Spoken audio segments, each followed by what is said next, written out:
সাহসী ছাত্র জনতাকে বিরচিত অভিনন্দন।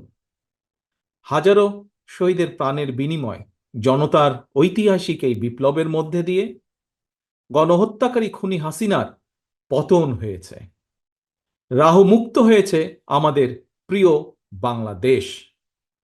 জনতার বিপ্লবের প্রথম ধাপ চূড়ান্তভাবে সফল হয়েছে।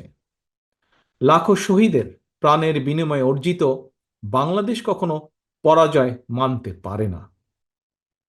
এই ঐতিহাসিক বিপ্লবের মধ্যে দিয়ে আবারও প্রমাণিত হয়েছে, দল মত নির্বিশেষে সকলে ঐক্যবদ্ধ থাকলে এই বাংলাদেশকে কেউ কখনো পরাজিত করতে পারে না, পারবে না।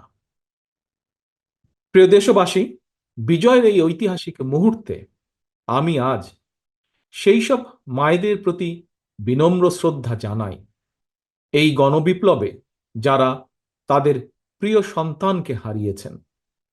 এভাবে গত 15 বছরে ফ্যাসিবাদী শাসনকালে অনেক সন্তান তার প্রিয়তম পিতাকে হারিয়েছেন, অনেক স্ত্রী প্রিয়তম স্বামী হারিয়েছেন। গুম খুন অপহরণ করে অসংখ্য মায়ের বুক খালি করে দেওয়া হয়েছে।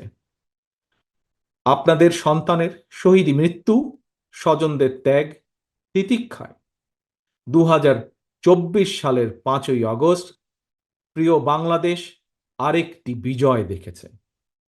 জনতার ঐতিহাসিক বিপ্লব সফল করতে গিয়ে অসংখ্য ছাত্র জনতা আহত হয়েছেন। বাসায়, হাসপাতালে কিংবা ক্লিনিকে চিকিৎসাধীন যন্ত্রণাবিদ্ধ সময়ে সমস্ত ভালোবাসা নিয়ে আপনাদের পাশে আজ সারা বাংলাদেশ। খুনি হাসিনার বিরুদ্ধে আন্দোলন করতে গিয়ে অসংখ্য মানুষ মিথ্যে মামলা ও রাজনৈতিক উদ্দেশ্য প্রণোদিত মামলায় গ্রেফতারের শিকার হয়েছেন, কারাগারে নিক্ষিপ্ত হয়েছেন। আমি অবিলম্বে তাদের বিরুদ্ধে দায় করা সকল মামলা প্রত্যাহার এবং তাদের কারামুক্তির দাবি জানাচ্ছি। একই সঙ্গে ছাত্রছাত্রীরা যাতে আবার স্বাভাবিকভাবে হলে, হোস্টেলে, ক্লাসে ফিরতে পারেন এবং পরীক্ষায় অংশ নিতে পারেন, আশা করি সেই পদক্ষেপ দ্রুত গ্রহণ করা হবে। প্রিয় দেশবাসী, দেশের 18 কোটি মানুষকে জিম্মি করে 12.5 কোটি ভোটারের ভোটের অধিকার কেড়ে নিয়ে বাংলাদেশকে তাবেদার রাষ্ট্রে পরিণত করা হয়েছিল। হত্যাকারী, গণহত্যাকারী খুনি হাসিনার পতনের মধ্যে দিয়ে জনগণ তাদের গণতন্ত্র, মানবাধিকার, লুণ্ঠিত ভোটের অধিকার পুনঃপ্রতিষ্ঠার পথ সুগম করেছে। এর মধ্যে দিয়ে জনগণের বিপ্লবের প্রথম ধাপ সফলভাবে সম্পন্ন হয়েছে। এরপর একটি অবাধ সুষ্ঠু নির্বাচনের মধ্য দিয়ে যেদিন দেশের 12 কোটি ভোটার নিরাপদে নিশ্চিন্তে ভোট দিয়ে জনগণের কাছে জবাবদিহিমূলক সরকার প্রতিষ্ঠা করতে পারবে, রাষ্ট্র, সরকার, শাসন প্রশাসনে মুক্তিযুদ্ধের মূল মন্ত্র সাম্য, মানবিক মর্যাদা প্রতিষ্ঠিত করতে পারবে, সর্বোপরি একটি গণতান্ত্রিক বৈষম্যহীন রাষ্ট্র সমাজ গড়তে পারবে, তখনই জনতার ঐতিহাসিক বিপ্লবের চূড়ান্ত সফলতা আসবে। প্রিয় দেশবাসী, জনতার ঐতিহাসিক বিপ্লবকে চূড়ান্ত লক্ষ্যে পৌঁছতে তাই যথাসম্ভব দ্রুততম সময়ের মধ্যে একটি অবাধ, সুষ্ঠু, নিরপেক্ষ নির্বাচনের আয়োজন করতে হবে। জনগণের দ্বারা নির্বাচিত প্রতিনিধিদের কাছে দ্রুততম সময়ের মধ্যে অবশ্যই ক্ষমতা হস্তান্তর করতে হবে।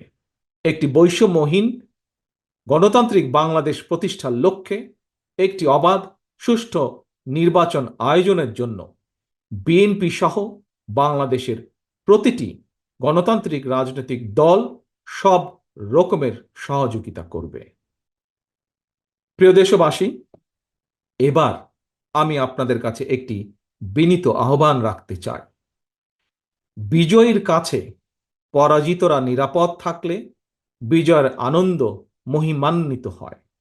সুতরাং বিজয়ের এই আনন্দঘন সময়ে রাহুমুক্তির এই ঐতিহাসিক মুহূর্ত শান্তভাবে উদযাপন করুন। অনুগ্রহ করে কেউ প্রতিশোধ কিংবা প্রতিহিংসা পরায়ণ হবেন না। কেউ নিজের হাতে দয়া করে আইন তুলে নেবেন না। অর্জিত বিজয় যাতে লক্ষ্যচ্যুত না হয় সে ব্যাপারে জনগণকে সতর্ক দৃষ্টি রাখতে হবে। 52, 71 কিংবা 90 মতন ছাত্র জনতা আবারও একটি বিজয়ের ইতিহাস রচনা করেছে।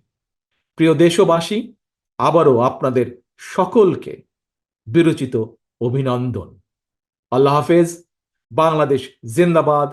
বাংলাদেশ জাতীয়তাবাদী দল জিন্দাবাদ।